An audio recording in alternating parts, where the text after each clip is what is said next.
What's going on, YouTubers, Mopar people? Doing another short video. Night before last night, we had a couple little strong storms come through and didn't really think anything of it and slept through most of it. And I guess we had some, maybe a little vortice that came through the area, or just some straight line winds or something. We've been dealing with a lot of weeks upon end with no water, and then that night we got big downpours, and I think what it might have happened is either the tree has either got a disease or something, or it was just lacking so much water that it got brittle. And if you notice that the area around my car is a lot more open and less tree. Go around here real quick. About halfway up the tree completely snapped in half, and come around over here.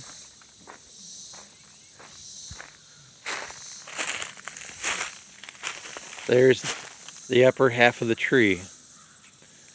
Well, this part right here was cut off, but it extended out over the top of my Dart.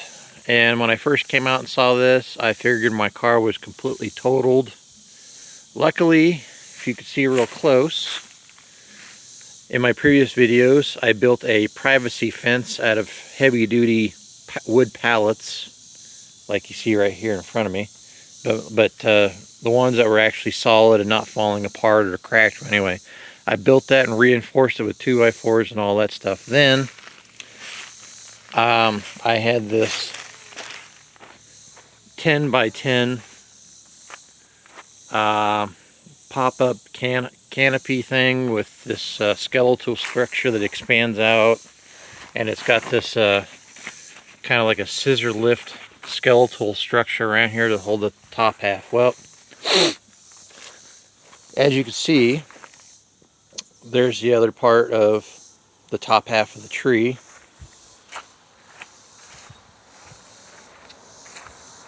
There's the very tippy top.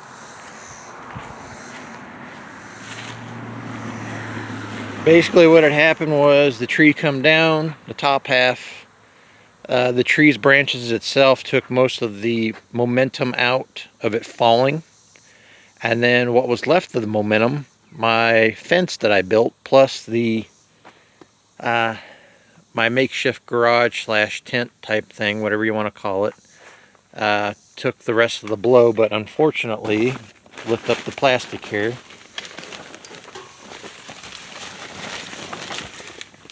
it busted up my windshield, and I don't know if you can see it very well, put a crease right here, here, and in here. And then it when it pushed it down, it kind of sandwiched this out a little bit right here. Now everybody was telling me on the A-body groups on the Facebook that I belong to, oh, you're gonna have to get a hydraulic press, you're gonna have to get all this, and you're gonna have to push this all up because the pillar is all messed up. And I said, nope. Well, I'm gonna have to take the headliner down and bring it back. The windshield was going to come out anyway, because I don't know if you can see it, all this haziness where the two sheets of glass was starting to separate anyway, and the haziness was starting to slowly creep out. Anyway, got to take the rubber seal out, get in here, and there's like, I'll show you why the structure, the beam is not damaged. I came around here and I looked. The seams all the way around is all the same. The door has not moved. The door is all the same as the other side. Nothing's crushed in.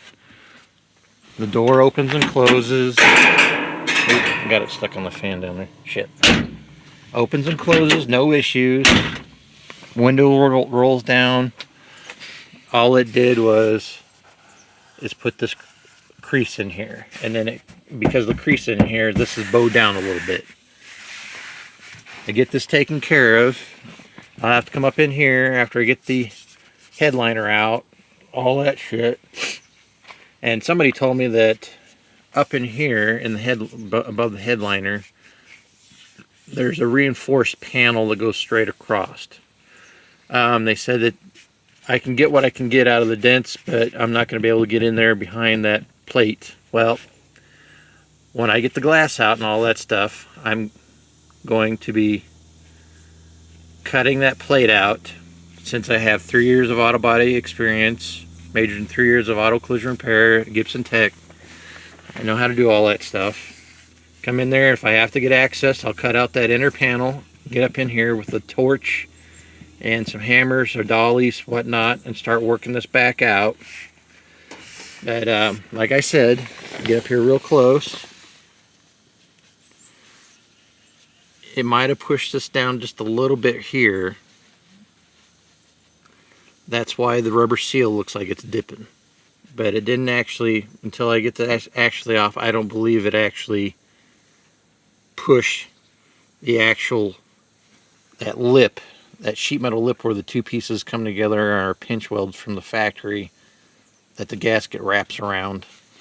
I'll compare it to the other side and see if it actually pushed it down or not. If it pushed it down, it'll be tapped back up. After all, it's sheet metal, and when you apply heat to it, the heat will soften up the metal, and I'll be able to pop it back out. Will it be 100%? Maybe not. It'll be better than it looks right now with this big dip in there and the dimples. But after I get it done, just to make sure there's no soft spots in the metal, I'll heat up some spots throughout the deal after I'm done. Cherry red, throw some cold water on it, splash it, make the metal shrink back up like it's supposed to be, so it'll be like this. You can see right now. I don't know if you can see that or not. I know you can probably see the seat cushion move up and down, but anyway, bring you up to speed on that. Got really lucky, thank goodness. Wish it wouldn't have happened at all, but I was going to be replacing that glass anyway with another one. Now here's the thing, people might be able to tell me, other Mopar people out there.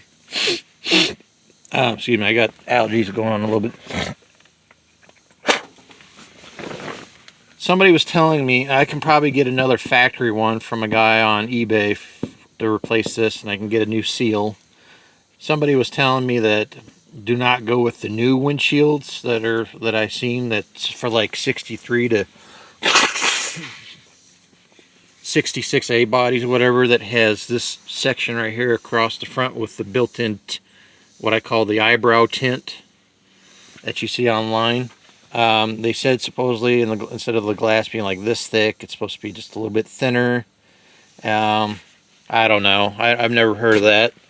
I don't know if the person that told me is full of it or not, but I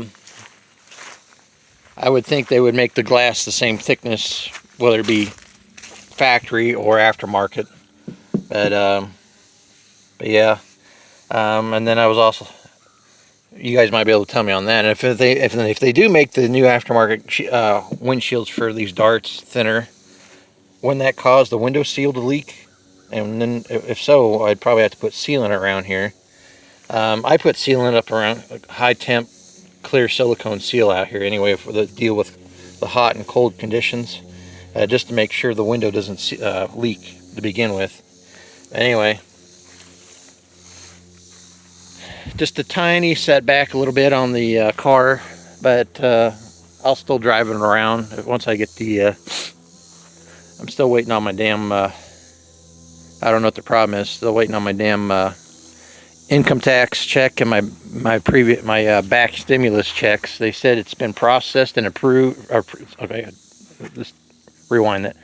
It's been approved 21 days ago and it's being processed. I keep checking it every day. So hopefully they quit filly farting around and get off the shitter and actually send me my tax money back and whatnot, so I can get the axles and stuff from Dr. Diff for the 8 3/4 and get all the other stuff so I can get the V8 rear end put in this. Anyway, like I said, that's what we had to deal with. And I don't remember if I put it in the other video, but I'll show it to you guys again anyway. Found this online. Goonies windshield cover, sun reflector. Sloths driving while the kids are sitting in the back seat, but anyway.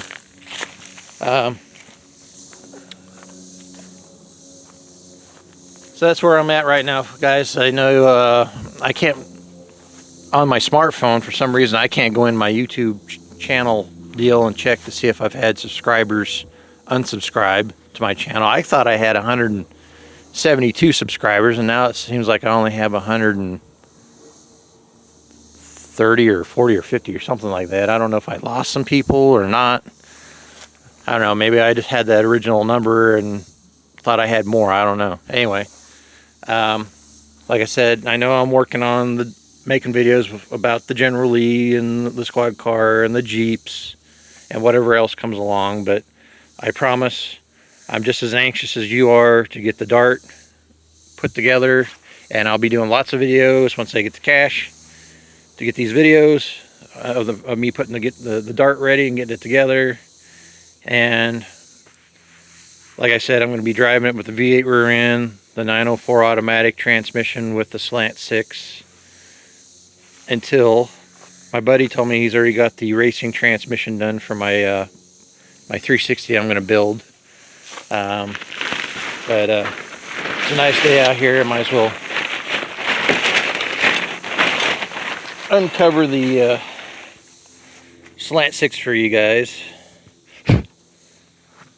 It's a little dusty. I'm going to have to give it a bath, but I got all any ports plugged off to make sure bugs and stuff don't come in here, and I also spray and put mothballs out around, make sure the spiders and whatnot don't make a nest.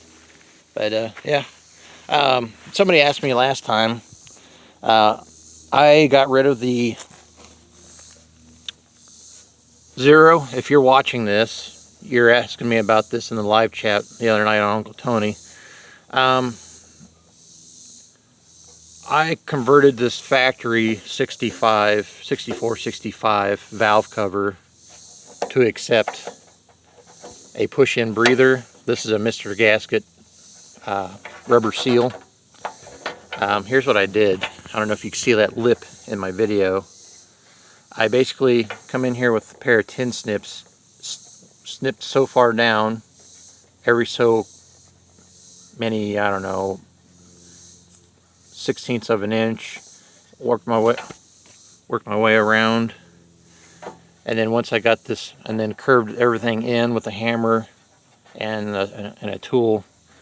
I welded up the seams and ground on it and smoothed it back out, and now it's got a lip.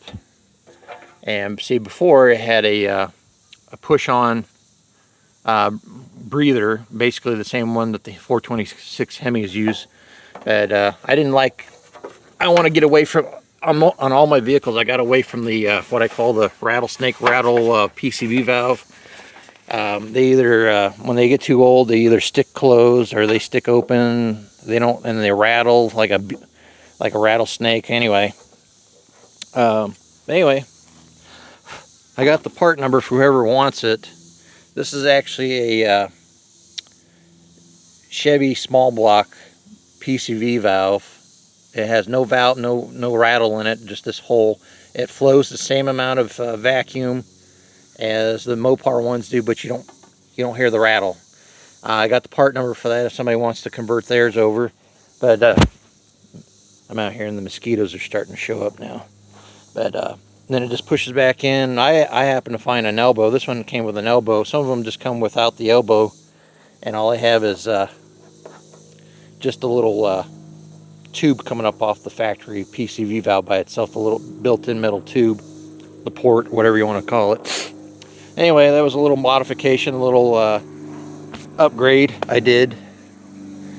Found me a chrome push-on factory breather from eBay or whatever, somebody making an aftermarket one of those. But anyway, ran my copper line, and I think around in here and somewhere I'm gonna, in this flat spot here, or this flat spot here, I've got the little aluminum, anodized aluminum red Edelbrock fuel filter. I'm going to put that on there, and then prior to the fuel pump, I'll be putting on a yeah, I actually haven't decided yet. I don't know. I might put that little anodized filter on there, or I might put a see-through one just to make sure I can see gas coming up into the carburetor. I haven't decided what I want to do yet, but I know the factory line, I've got aftermarket 3/8 aluminum fuel line all the way down the side of the Dart underneath, and then I got my racing fuel cell in the trunk.